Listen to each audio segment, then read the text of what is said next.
Bien, buenas noches. Esta es la clase del lunes. Vamos a hablar sobre moles y vamos a empezar el tema de fórmulas químicas. Yo les voy a enviar este PowerPoint en PDF por email, por si no lo pueden ver. Yo voy a tratar de esta noche dejarlo grabado y ponerlo visible en el canal. Pues vamos a empezar.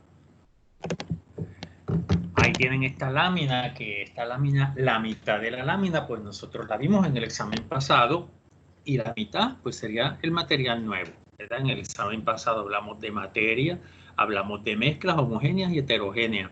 En esta ocasión, pues vamos a hablar de las sustancias puras. Las sustancias puras que ellos están listando son los elementos y los compuestos.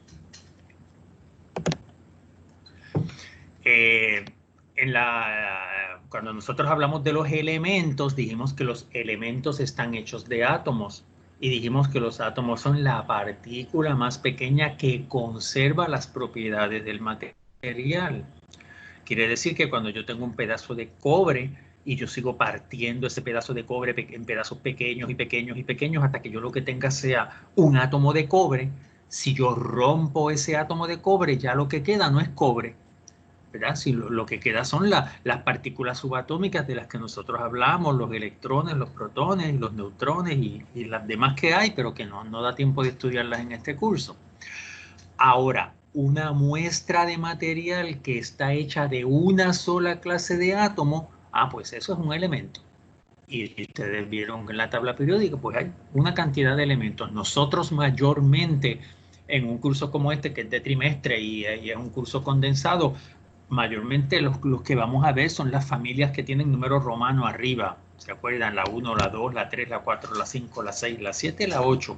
Pero si se fijan bien en la tabla periódica, en el medio hay más elementos que en realidad pues no nos da tiempo de discutirlos. ¿Y qué sucede? Nosotros hablamos de las familias de la 1 a la 8 y cuando hablamos de eso lo hicimos en relación a la ley del octeto y lo hicimos en relación a lo que son las columnas, que los elementos que están en una misma columna hacia abajo se comportan parecido. ¿Pero por qué se comportan parecido? Porque los electrones están organizados de una manera parecida a lo largo de una columna. Quiere decir que esos elementos que están uno encima del otro tienen un comportamiento químico parecido. Y nosotros hablamos de los electrones de valencia, que en cada columna tiene los mismos electrones de valencia.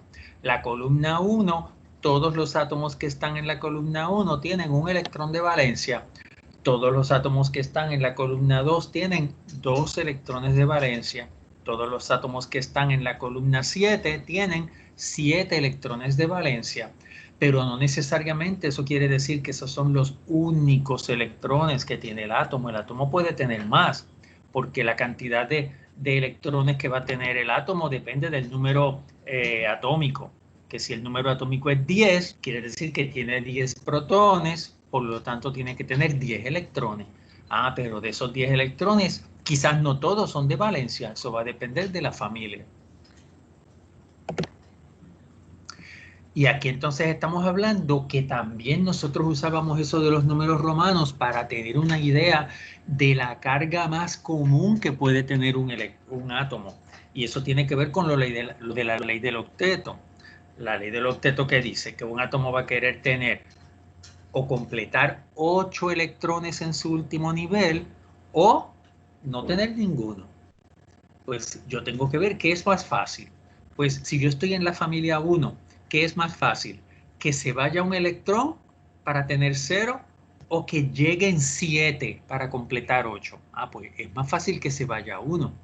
Pues ¿qué sucede? Si ese electrón se va con carga positiva, con carga negativa, por lo tanto mi átomo queda positivo.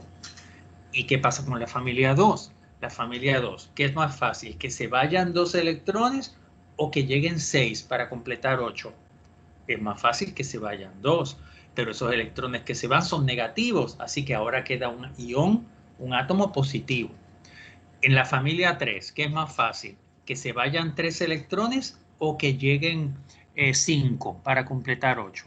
Es más fácil que se vayan 3. Pues si se van 3, se van 3 electrones negativos, por lo tanto el átomo se queda positivo 3. Y luego, ¿qué pasa en la familia 5? En la familia 5, ¿qué es más fácil? ¿Que se vayan 5 o que lleguen 3?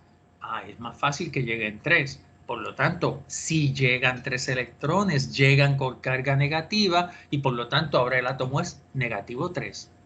¿Y qué pasa en la familia 6? ¿Qué es más fácil? ¿Que se vayan 6 electrones de valencia o que lleguen 2? Es más fácil que lleguen 2. Por lo tanto, ahora ese átomo queda negativo 2. Y en la familia 7, ¿qué es más fácil?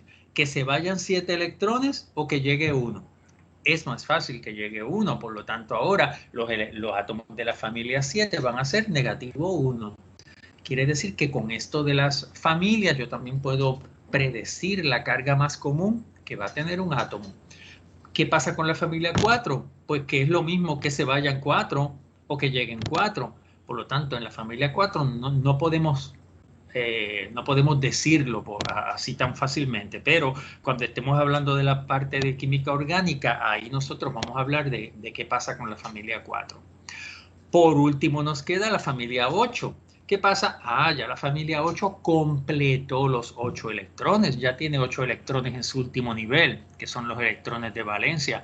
Pues por eso es que entonces ya esa familia ni va a ser positiva ni va a ser negativa, se queda así.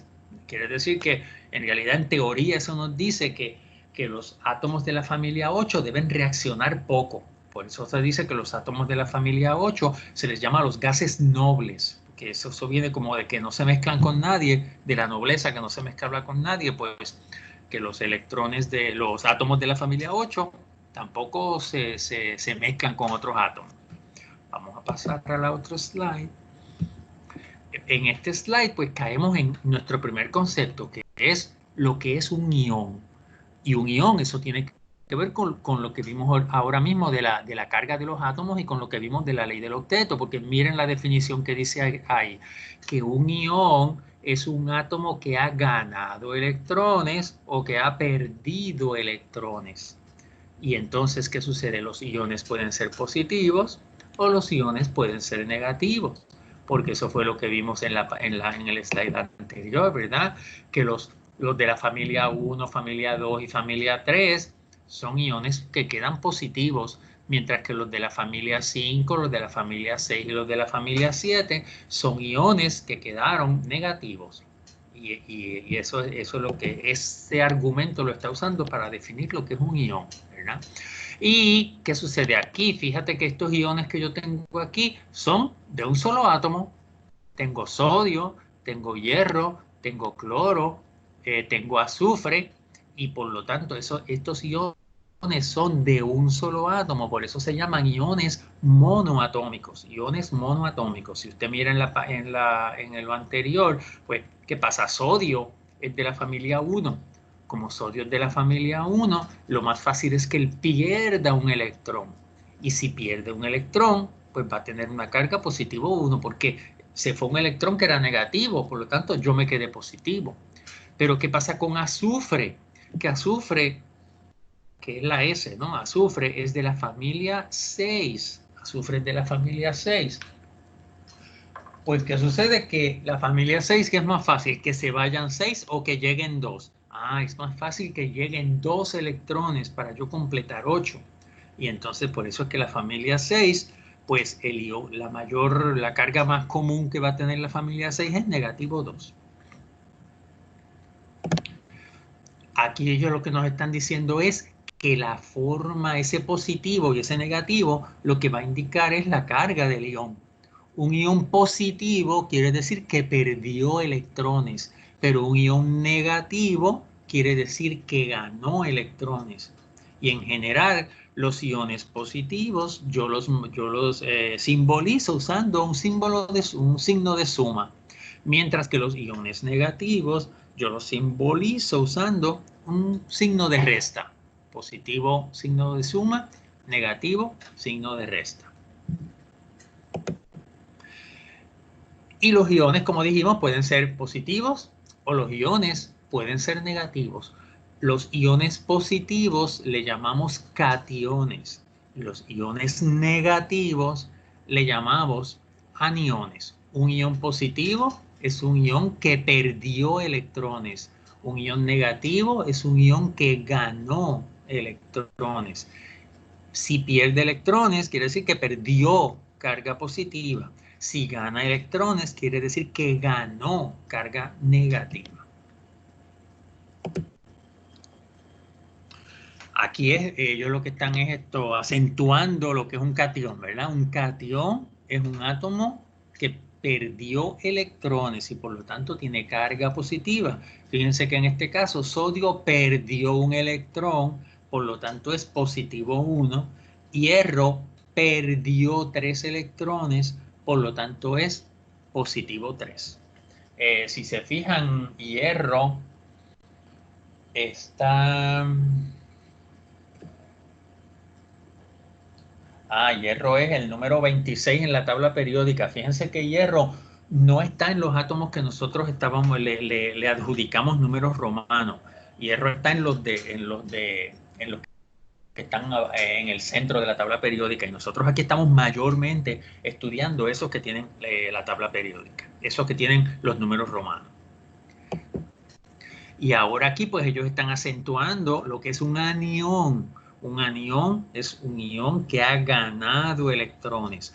Cloro es de la familia 7. Como cloro es de la familia 7, lo que él hace es que tiene la posibilidad de completar 8 electrones, ganando un electrón. Pues quiere decir que como cloro ganó un electrón, es un ion negativo 1. Pero ¿qué pasa con azufre? Azufre es de la familia 6. Pues, ¿qué sucede? ¿Qué es más fácil? ¿Perder 6 o ganar 2? Es más fácil ganar 2 electrones. Por lo tanto, la carga más común que va a tener el átomo de azufre es negativo 2.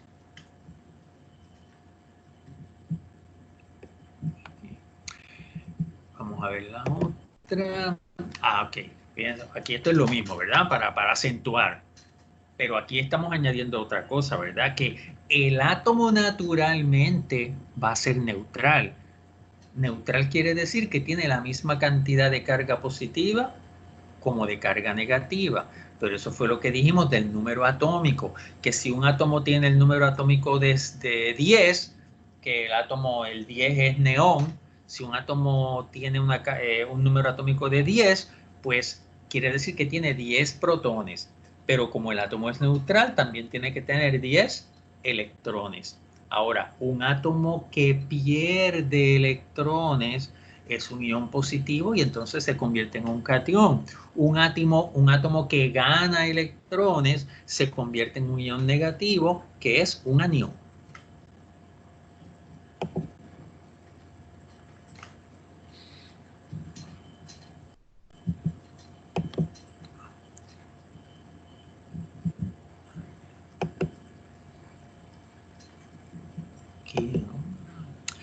Ok.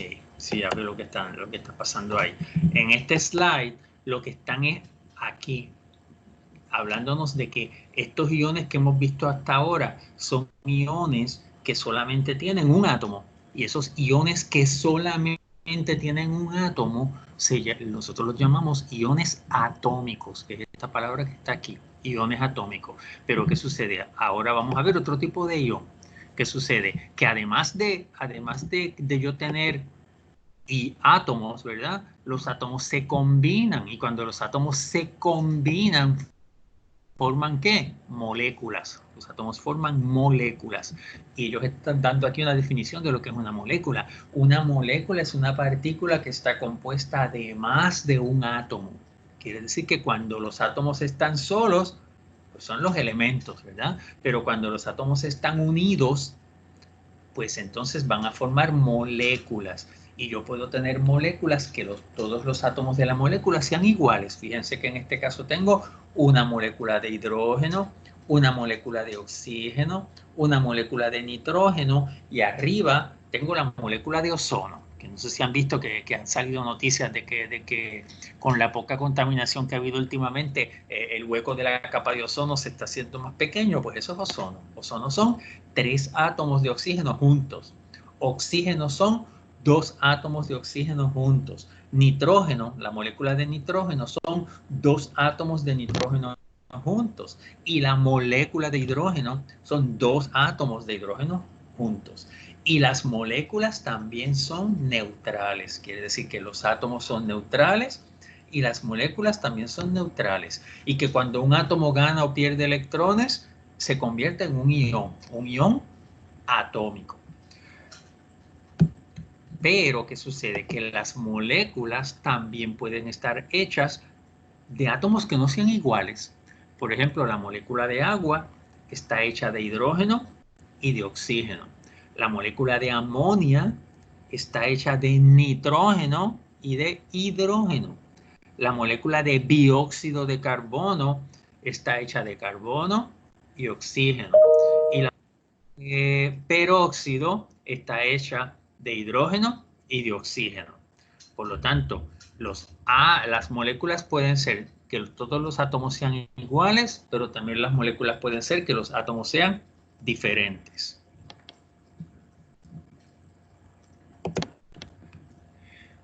¿Y qué sucede? Las moléculas se supone que sean neutrales, pero cuando una molécula gana o pierde electrones, se convierte también en un ion.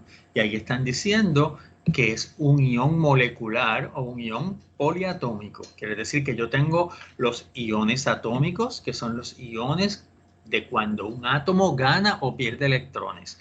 Pero los iones moleculares son cuando una molécula gana o pierde electrones. Y también lo mismo, yo puedo tener iones moleculares que sean cationes y puedo tener iones moleculares que sean aniones. Si es un ion molecular cation es porque es positivo. Si es un ion molecular anión es porque es negativo. Ven que aquí está el signo de suma y aquí está el signo de resta. Aniones negativo, cationes positivo.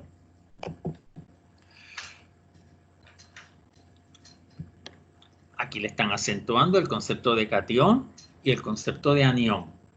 Positivo es catión y negativo es anión.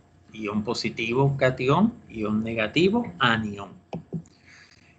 Las moléculas que ganan, que pierden electrones, las moléculas que pierden electrones van a ser cationes, van a ser iones moleculares, pero van a ser cationes. Y aquí tenemos el hidronio, aquí le llaman oxonio, pero a mí me gusta más el nombre hidronio, y el amonio, hidronio y amonio. Eso de oxonio a mí no me gusta. Hidronio y oxonio. Son dos iones positivos y son iones moleculares. Pero aquí tenemos entonces unos iones moleculares que son negativos y que están mayormente relacionados con cloro. Y estos son aniones. Luego, pues vamos, ¿qué pasa? Nosotros estábamos hablando de las sustancias puras originalmente. Eso empezamos hablando de los átomos como sustancias puras, los elementos. Ahora estábamos hablando de las moléculas como sustancias puras. Pero entonces, ¿qué sucede? Que cuando las moléculas se forman porque dos elementos o una cantidad de elementos se combinan para formar otra sustancia. Yo tengo un elemento combinándose con otro elemento para formar una sustancia diferente. Pero ¿qué sucede? El cloro es un elemento y es una sustancia pura. El sodio es un elemento y es una sustancia pura. Pero cuando dos elementos se unen, forman un compuesto y los compuestos también son sustancias puras. Fíjense que el cloro es un gas verdoso, ¿verdad? Ahí está llenando una botella de cloro, pero es un gas verdoso. Mientras que el sodio es un metal, el sodio es metálico, pero cuando esos dos elementos se combinan, forman un compuesto que es la sal de mesa, que es cristalino. Y ahí está diciendo que las sustancias puras, ¿qué dos características deben tener? Deben tener una composición constante y deben tener unas propiedades únicas, ¿verdad? El cloro tiene unas propiedades distinguibles de la sal y unas propiedades distinguibles del sodio. El sodio tiene unas propiedades distinguibles del cloro y la sal de mesa también tiene unas propiedades distinguibles. Pero a la misma vez, como su composición es uniforme, son sustancias puras. Así que los elementos son sustancias puras y los compuestos también son sustancias puras. ¿Qué pasa? Yo tengo que cloro se combina con sodio para formar cloruro de sodio, ¿verdad? En algún momento esto ya estaríamos entrando en el tema de lo que son reacciones químicas, que más adelante pues vamos a hablar más que de reacciones químicas. Pero el cloro es una sustancia diferente y distintiva. El sodio es una sustancia diferente y distintiva, y el cloruro de sodio, que es la sal de mesa, también es una sustancia diferente y distintiva. El cloro es un gas, el sodio es un metal, mientras que la sal de mesa es cristalino, es un cristal. Eso lo vamos a comparar contra las sustancias que no son puras. El cloro es una sustancia pura, el sodio es una sustancia pura y la sal es una sustancia pura, pero eso lo podemos comparar con, por ejemplo, estos dos materiales que son estos mármol y ópalo. Fíjense que a primera vista uno puede ver que son como una mezcla, que no tiene una composición uniforme, ¿no? Y eso es lo bonito del mármol, ¿no? Que cuando usted lo pule, pues tiene un diseño y nosotros lo usamos para hacer losetas, pero el ópalo se usa para hacer joyería. Y lo mismo a la gente le gusta de que queda con diferentes matices la joya después cuando está pulida, pero aquí lo que estamos, ¿verdad? Esto ilustrando es que ese material no es una sustancia pura, es una mezcla. Y es una mezcla heterogénea. Y relacionado con este tema, pues viene lo que es el mol. ¿Qué sucede? Yo les envié a ustedes una presentación cortita de lo que es notación científica y ahorita vamos a hablar de eso. Pero ahora yo lo envié porque yo creí que hacía falta tener algún tipo, por lo menos, de introducción sobre la notación científica para hablar del mol. Porque aquí con el mol va a haber un poquito de matemática, o sea que pues, desgraciadamente hay un poco de matemática. ¿Qué sucede? Nosotros tenemos las magnitudes y con cada magnitud nosotros debemos tener una unidad asociada. En este caso la magnitud va a ser cantidad de sustancia, cantidad de sustancia. Y la unidad que se usa en el sistema internacional para medir la cantidad de sustancia es el mol. Y el mol se puede definir de varias maneras. En este caso, da la casualidad que el año pasado, en mayo del 2019, cambió la definición de mol. La organización mundial que se dedica a eso, que es la General Conference of Weights and Measurements. En el otro slide, aquí nos da dos posibles definiciones de moles. Primero, ¿verdad? El mol es una unidad del sistema internacional. Quiere decir que todo el mundo que se deja llevar por esta organización pues va a tener la misma definición de mol. Se usa para medir cantidad de sustancia. Y lo más fácil de mol es que equivale al número de masa. Se recuerdan que en la tabla periódica estaba el número atómico y el número de masa. Se recuerdan que el número atómico es el que se usa para identificar al elemento. Quiere decir que el número atómico determina la identidad del átomo. Mientras el número atómico no cambie, sigue siendo el mismo átomo, porque eso vamos a verlo al final también, vamos a hablar de eso. Quiere decir que tengan en cuenta que quien determina la identidad del átomo es el número atómico y que mientras el número atómico no cambie, el átomo sigue siendo el mismo. Pero eso va en contraposición con lo que es el número de masa. El número de masa no determina la identidad del átomo. Quiere decir que si yo cambio el número de masa, aún así el átomo se queda igual.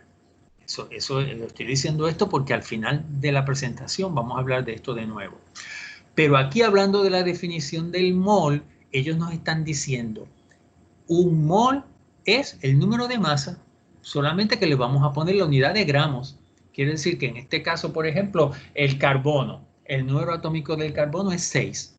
Por lo tanto, el número de masa, el número atómico del carbono es 6, ¿verdad? Eso determina su identidad, pero el número de masa del carbono es 12. El número de masa del carbono es 12. Quiere decir que un mol de carbono pesa 12 gramos. Un mol de carbono pesa 12 gramos. El número atómico del nitrógeno es 14. El número atómico del nitrógeno es 14, por lo tanto, un mol de nitrógeno pesa 14 gramos. El número atómico del oxígeno es 16. Perdón, no el número atómico, el número de masa. El número de masa de oxígeno es 16, por lo tanto, 16 gramos de oxígeno es un mol. Quiere decir que el número de masa lo vamos a identificar con mol, mientras que el número atómico lo vamos a identificar con la identidad del átomo. Pero hay otra definición, que aquí es donde se usa lo de notación científica, que un mol también es la masa de 6.02 por 10 a la 23 partículas. Un mol es la masa de 6.02 por 10 a la 23 partículas. Pero ¿qué pasa? Que ese número 6.02 por 10 a la 23 es un número bien grande. Para yo ver cuán grande es, eso quiere decir que yo tengo que mover el punto decimal hacia la derecha 23 veces. Quiere decir que lo muevo el punto de, ven que el punto decimal está entre el medio del 6 y el 0, y si yo muevo ese punto decimal 23 veces hacia la derecha, pues este es el número que queda, que no lo voy a leer porque no creo que lo sepa leer. Pues esa cantidad de átomos es lo que es un mol. Esta es una definición más técnica del mol, ¿verdad? Quiere decir que yo tengo aquí dos definiciones de mol. Primera definición de mol es el número de masa en gramos. Si yo identifico el número de masa de un átomo, le añado la unidad gramos y eso es un mol. Pero otra alternativa que es más experimental y más técnica que un mol es 6.02 por 10 a la 23 partículas, ¿verdad? Uno podría, exagerando, uno podría decir que un mol de vacas es 6.02 por 10 a la 23 vacas. Y un mol de autos es 6.02 por 10 a la 23 autos. Es decir que 6.02 por 10 a la 23 de lo que sea es un mol.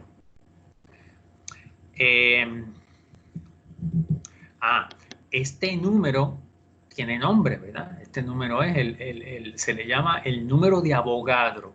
Obviamente porque hubo un científico de apellido Avogadro que fue el que haciendo experimentos pues llegó a ese número. Y Avogadro estableció la ley de Avogadro. ¿Y qué dice la ley de Avogadro? La ley de Avogadro dice que cualquier gas a la misma condición de temperatura y a la misma condición de presión va a tener 6.02 por 10 a la 23 partículas para hacer un mol. Eso fue algo que él llegó, esa conclusión fue una conclusión que él llegó experimentalmente. Quiere decir que la ley de Avogadro postula que un volumen igual de los gases a igual temperatura, a igual presión, tienen la misma cantidad de partículas. Y él determinó que bajo ciertas condiciones, pues eso era un mol.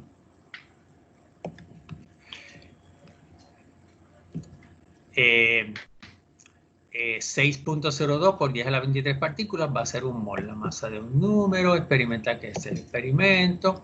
El 6.02 por... Ay, mira, aquí hay un error. Es 6.02, no es 6.09. Okay. Lo voy a arreglar eso para cuando le envíe el PowerPoint. Es 6.02 por 10 a la 23. La masa de 6.02 por 10 a la 23, eso es un mol. Okay. Eso es lo que dice la ley de Avogadro. ¿Y qué pasa con el número de masa? Que el número de masa va a identificarme a mí cuántos gramos va a tener ese mol, el número de masa. Por ejemplo, aquí están diciendo que el número de masa de paladio, que si se fijan, paladio está también entre los átomos que no estamos estudiando nosotros con números romanos. Paladio está como que en el centro de la tabla periódica abajo, pero el número de masa de paladio es 106. ¿Y quiere decir eso qué? Que un átomo de paladio pesa 106, ¿qué? UMA, ¿verdad? Que eso fue la tarea pasada. Un átomo de paladio pesa 106 unidades de masa atómica, pero un mol de paladio pesa 106 gramos. Así que si yo uso las unidades UMA, eso es lo que pesa una partícula. Pero si yo uso unidades gramos, eso es lo que pesa un mol. Y esta va a ser esto es la primera parte de la tarea, ¿no?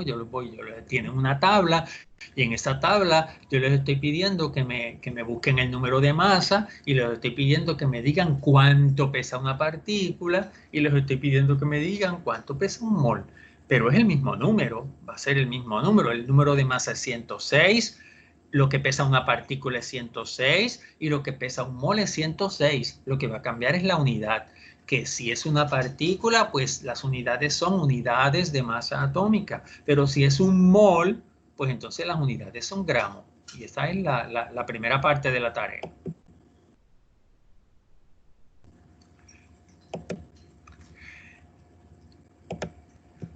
¿Qué pasa? Que el número de masa del paladio es 106. Eso quiere decir que un átomo pesa 106 UMA y quiere decir que un mol pesa 106 gramos. Aquí tengo esto así más o menos. Esto es lo que ustedes van a tener en la tarea. Aquel slide parece que estaba repetido. Esto es una tabla parecida a esta, lo que usted va a tener en la tarea. Usted va a identificar el átomo, va a poner el número de masa, después va a poner lo que pesa un átomo y después va a poner lo que pesa un mol. En este caso, pues yo escogí átomos de los que no vamos a estudiar, ¿verdad? No sé, esto es el periodo 4, pero de los átomos del medio. Escandio, titanio, vanadio, cromio, magnesio, hierro, cobalto, cobre y zinc. Entonces, ¿qué sucede? Que en la clase pasada, el miércoles de la semana pasada, ¿verdad? Lo que se dio fue una pequeña presentación acerca de lo que son factores de conversión. Porque yo sabía que en la clase de hoy teníamos que hablar un poquito de factores de conversión. Dijimos que en la presentación de la semana pasada que un factor de conversión es una igualdad. Y esa igualdad me va a relacionar dos unidades diferentes. Ahora, en este caso, ¿cuáles son esas dos unidades que yo quiero relacionar?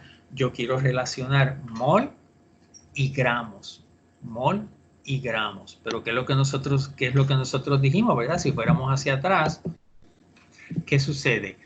Que yo tengo aquí, vamos a ver escandio. Escandio, su número de masa es 45. Por lo tanto, un mol pesa 45 gramos y ese es el factor de conversión. Porque usted lo puede decir en forma de igualdad. Un mol de escandio es igual a 45 gramos. Un mol de titanio es igual a 48 gramos. Un mol de vanadio es igual a 51 gramos. Un mol de cromio es igual a 52 gramos. Por lo tanto, ese va a ser el factor de conversión que usted va a hacer. Un mol de lo que sea es igual a tantos gramos. Y lo único que usted necesita es el número de masa. Porque con el número de masa usted tiene toda la información que necesita para hacer el factor de conversión. Fíjense que en este caso estoy tomando oro. El símbolo del oro es AU y estoy tomando mercurio. El símbolo de mercurio es Hg.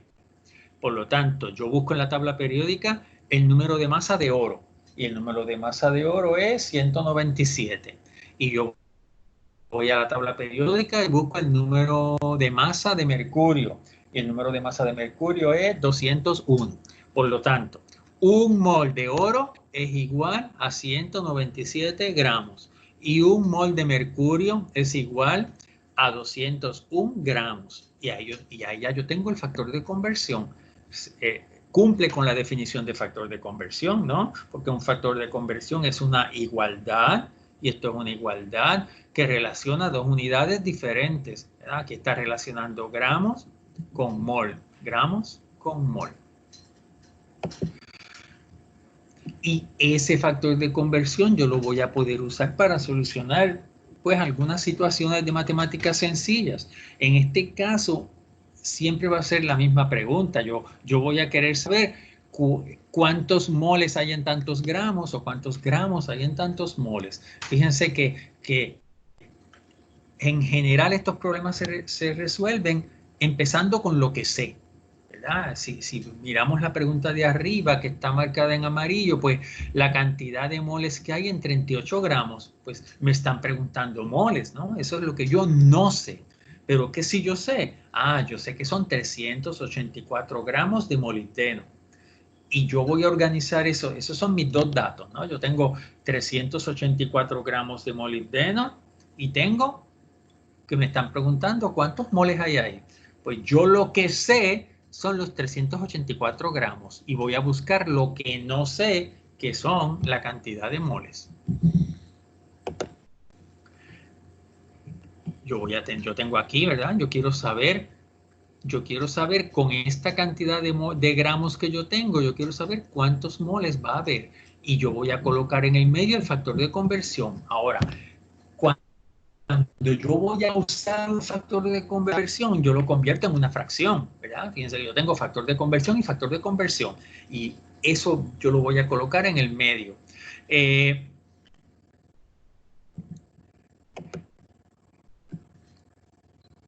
¿Y qué sucede? 384 gramos, eso es lo que yo sé.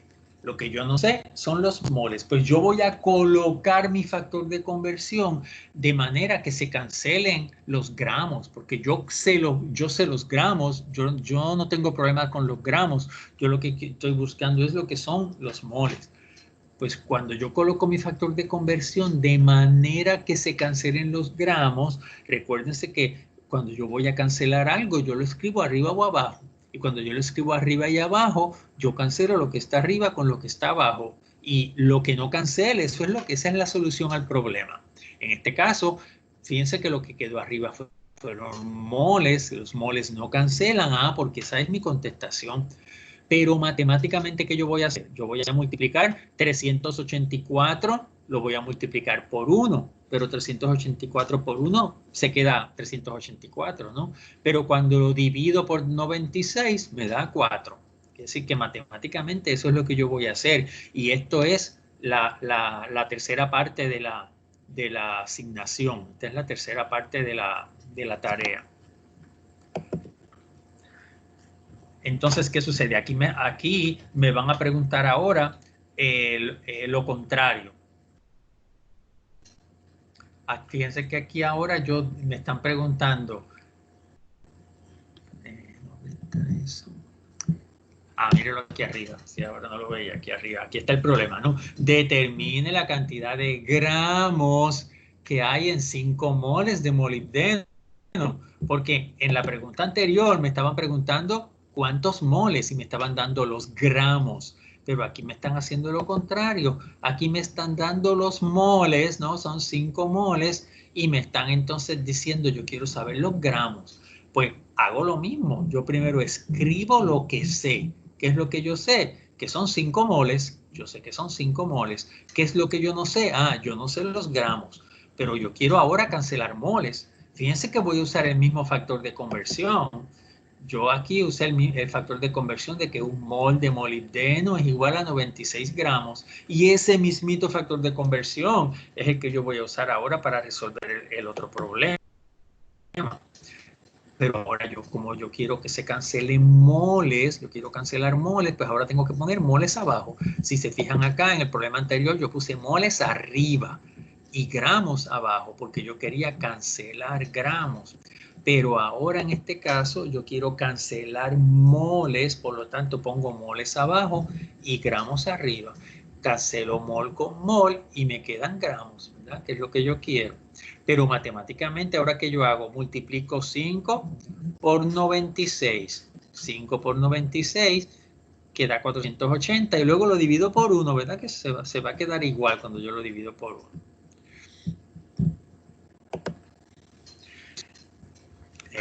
Ok, esto es un resumen, ¿no? Que matemáticamente yo voy a multiplicar 5 por 96, que me va a dar 480, y lo divido entre 1, que se va a quedar 480, y cancelo mol con mol. Y esta es la tercera parte de la tarea. Porque no dije lo de la segunda parte de la tarea, ¿verdad? Porque la segunda parte de la tarea es hacer el factor de conversión. Mírenlo aquí. La segunda parte de la tarea es que usted con el número de masa me haga el factor de conversión. Si usted va a tener el número de masa que es 201, ¿verdad? Esto es con mercurio, el número de masa de mercurio es 201. Por lo tanto, el factor de conversión es que en un mol de mercurio hay 201 gramos. Yo en la tarea les hice ejemplo. Los primeros dos yo los hice de ejemplo y para que usted se deje llevar para hacer los restantes. Ok, vamos ahora a donde nos quedamos. Porque entonces aquí este es el último tema que nos queda aquí, que es hablar de lo que es un isótopo. Quiere decir que nosotros hablamos de elementos, hablamos de átomos, hablamos de moléculas y ahora vamos a hablar de isótopo. Pero isótopo es una variante del átomo. Fíjense que yo les dije a ustedes cuando estábamos hablando de los átomos que el número atómico no puede cambiar, porque si el número atómico cambia, ya dejó de ser el átomo, ya se convirtió en otra cosa. Que carbono siempre tiene que tener un número atómico de 6, nitrógeno siempre tiene que tener un número atómico de 7, oxígeno siempre tiene que tener un número atómico de 8. Y eso no puede cambiar, porque si el número atómico cambia, el átomo cambia, porque el número atómico es el que determina la identidad del átomo. Y fíjense que esto que está aquí es una notación de cómo se supone que usted escriba el número atómico, dónde se supone que usted lo escriba. Y estas son unas reglas que ponen las asociaciones que se encargan de regular la química, ¿no? Las asociaciones, la más importante es una asociación que se llama IUPAC. Pues esas organizaciones que son las que se ponen de acuerdo para decidir las reglas de la química, ellos decidieron que cuando yo escribo cualquier átomo, al frente yo le voy a escribir el número de masa y el número atómico. Fíjense que la A va a ser el número de masa y la Z va a ser el número atómico, y que el número de masa se escribe arriba y el número atómico se escribe abajo. Eso es para recordarle a usted que para sacar el número de neutrones que usted hace, restar el número de masa menos el número atómico. Cuando yo resto el número de masa menos el número atómico, eso me da la cantidad de neutrones que va a tener el átomo, ¿verdad? Porque el número de masa es la suma de los protones y los neutrones que están en el núcleo, ¿verdad? Eso es material del primer examen.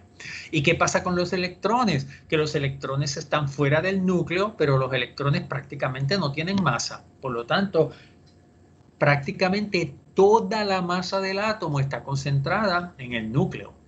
Y el número que me dice a mí cuánto pesa ese núcleo es el número de masa. Mientras que el número atómico lo que me dice es la identidad del átomo. Por lo tanto, el número atómico no puede cambiar. El número atómico no puede cambiar. Pero bajo ciertas circunstancias, el número de masa sí puede cambiar. Y si el número de masa cambia, el átomo no cambia, porque el número de masa no determina la identidad del átomo. Quien determina la identidad del átomo es el número atómico. Recuerden que el número atómico es quien determina la identidad del átomo y que se simboliza con la letra Z y que se escribe abajo, ¿verdad? Se escribe abajo al frente del símbolo. Y recuérdense también que el número atómico es el que dice cuántos protones hay en el núcleo, y que como los protones son positivos, para que el átomo sea neutral tiene que tener el mismo número de electrones. Por lo tanto, con el número atómico ya usted sabe el número de protones y el número de electrones. ¿Qué hay que hacer para saber los neutrones? Restar el número de masa menos el número atómico. Aquí entonces nos está hablando del número de masa. Recuérdense que el número de masa es la masa total del átomo, porque es la suma de los protones y los neutrones. Y como el átomo pesa tan poquito y tan poquito, que en la presentación que tienen de notación científica, yo les puse un slide donde ahí está la masa del electrón, que es un número bien pequeño, bien pequeño, bien pequeño, que de tan pequeño que es, usted lo puede descartar, lo puede ignorar. El número de masa, entonces, se simboliza con la letra A y se escribe arriba frente al símbolo. Se escribe arriba antes del símbolo. Y el número de masa es la suma de los protones y los neutrones.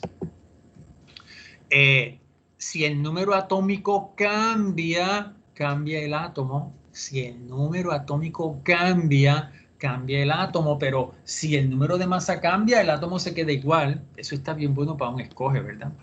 Pero, o para un cierto y falso, para que usted me explique los falsos, ¿verdad? Si el número atómico cambia, el átomo cambia. Por lo tanto, siempre que yo tenga carbono, el número atómico tiene que ser 6. Siempre que yo tenga nitrógeno, el número atómico tiene que ser 7. Siempre que yo tenga oxígeno, el número atómico tiene que ser 8. Eso no puede cambiar porque es el número atómico, pero el número de masa sí puede cambiar.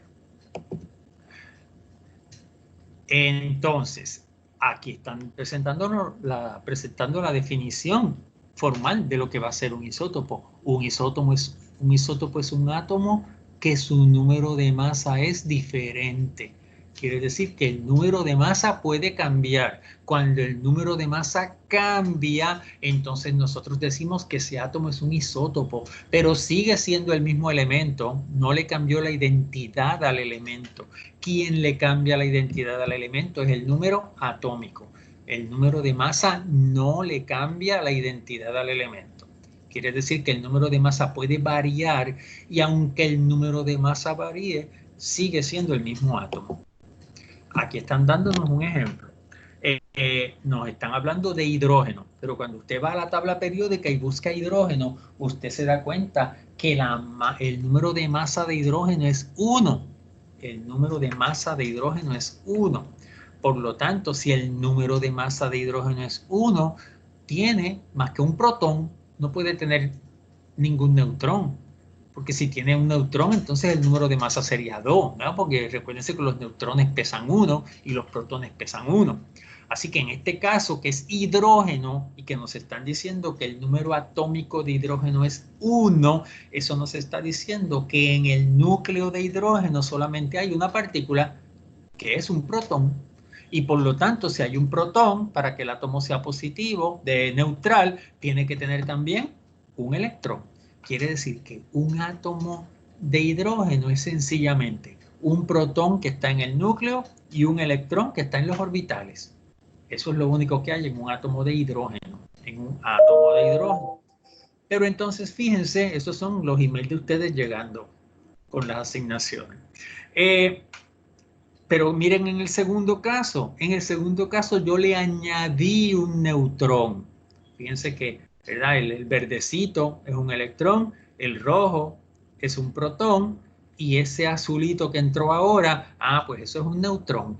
Pero cuando yo añado un neutrón, yo no le estoy cambiando el número atómico, le estoy cambiando el número de masa.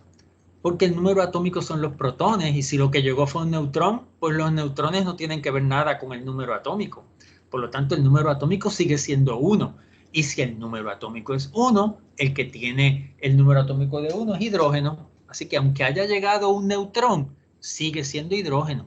Pero ahora es un isótopo porque le cambió el número de masa. Quiere decir que en ese segundo caso, yo tengo un átomo que le añadí un neutrón. Al añadirle un neutrón, yo no le estoy cambiando el número atómico. Si no le cambia el número atómico, sigue siendo hidrógeno, pero sí le cambia el número de masa. Y según la definición que vimos ahorita, pues si yo le cambio el número de masa, es un isótopo. Y no se queda ahí, porque yo puedo hacer otro isótopo más, que es añadiéndole otro neutrón más. Quiere decir que ahora tengo 3 partículas en el núcleo, pero de esas 3 partículas solamente hay un protón. Quiere decir que si solamente hay un protón, el número atómico sigue siendo 1. En los 3 átomos que están ahí en esa ilustración, el número atómico es 1, el número atómico es 1 y el número atómico es 1. Por lo tanto, es hidrógeno, hidrógeno, hidrógeno, pero son isótopos. Isótopo 1, isótopo 2, isótopo 3. Son 3 isótopos. Pero aquí el número de masa es 1, aquí el número de masa es 2 y aquí el número de masa es 3. Quiere decir que como tienen diferentes números de masa, pero tienen el mismo número atómico, pues son isótopos. Esa es la definición de isótopo.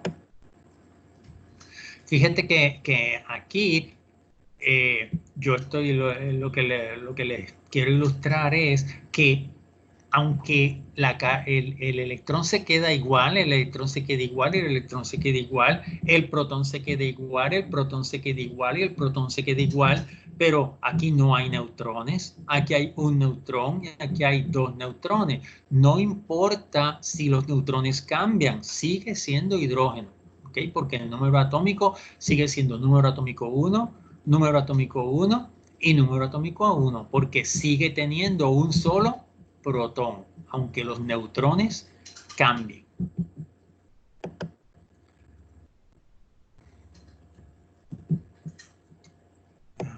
Aquí.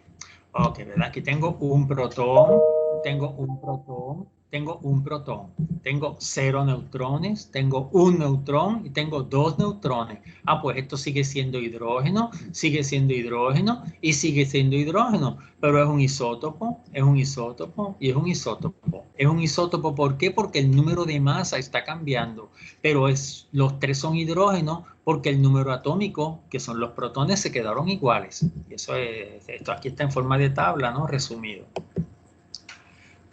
La otra cosa que ellos están aquí ahora hablando es que hay isótopos que tienen nombre. Obviamente, pues tienen nombre porque se usan mucho o porque son importantes para algo de la industria, ¿verdad? En este caso, pues el átomo de hidrógeno es este primero que está aquí. Pero cuando yo tengo el neutrón, eso ellos le llaman deuterio. Y cuando tengo el segundo neutrón, ellos le llaman tritio, ¿verdad? Eso es porque estos isótopos se usan mucho y como se usan mucho, pues le dan nombre. Esto es deuterio y esto es tritio. Pero ¿qué sucede? Cuando yo tengo isótopos que no son famosos, la manera general como usted va a nombrar a los isótopos es por la masa. Es decir, que esto es hidrógeno de masa 1. Esto es hidrógeno de masa 2 y esto es hidrógeno de masa 3. Por lo tanto, este es hidrógeno 1, hidrógeno 2, hidrógeno 3. Y la forma como yo hago una diferenciación de los isótopos es diciendo la masa de los tres isótopos, porque vamos, en realidad los tres son hidrógenos, son los tres hidrógenos, pero esto es hidrógeno 1, hidrógeno 2, hidrógeno 3. Hidrógeno 1 porque la masa es 1, hidrógeno 2 porque la masa es 2, hidrógeno 3 porque la masa es 3.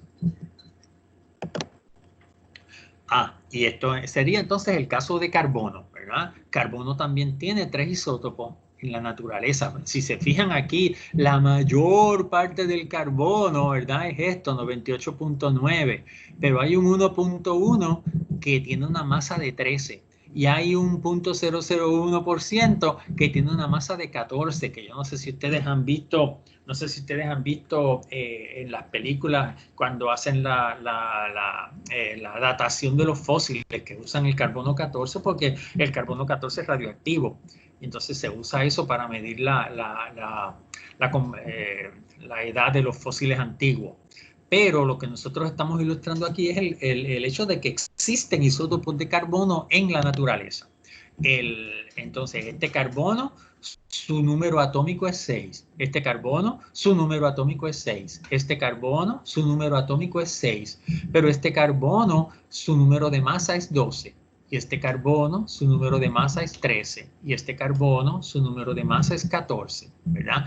Todos estos carbonos van a tener 6 protones. Y también, como los átomos son neutrales, deben tener 6 electrones. Pero para yo saber los neutrones, resto 12 menos 6. Y entonces me da que aquí hay 6 neutrones. Pero fíjense que aquí va a haber 7 neutrones. Y fíjense que aquí va a haber 8 neutrones. Por lo tanto, los neutrones cambian. Pero aunque los neutrones cambien, sigue siendo carbono. Porque los neutrones no son los que determinan la identidad del átomo. Son los protones. Entonces, pues aquí estamos hablando de cómo vamos a llamar a esto, porque estos isótopos no tienen nombre, no son tan famosos como los de hidrógeno, ¿verdad? Por lo tanto, en realidad yo los llamo por la masa, que sí que este isótopo es carbono 12, este isótopo es carbono 13 y este isótopo es carbono 14, porque yo llamo a los isótopos de acuerdo a su masa. La masa de este átomo es 12, pues es carbono 12. La masa de este átomo es 13, pues es carbono 13. La masa de este átomo es 14, pues es carbono 14.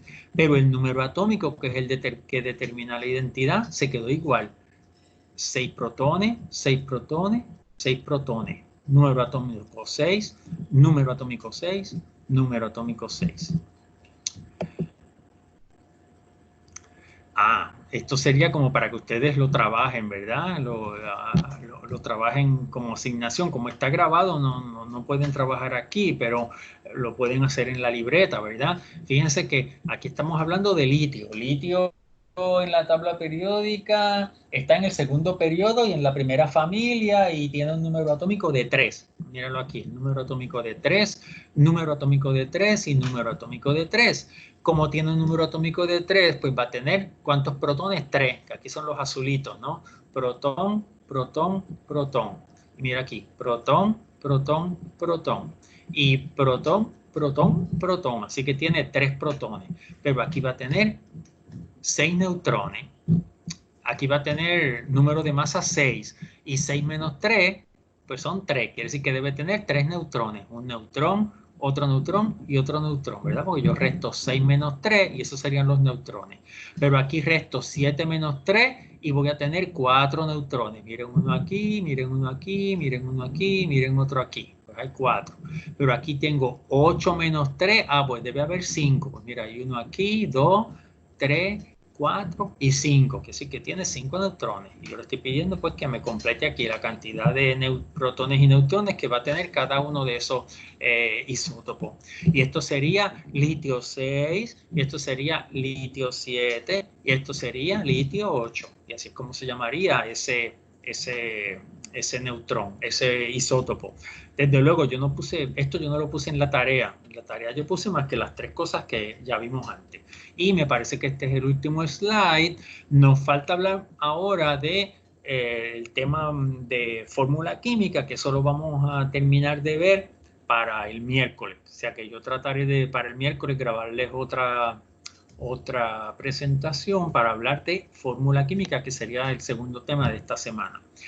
Pues que estén bien y nos vamos.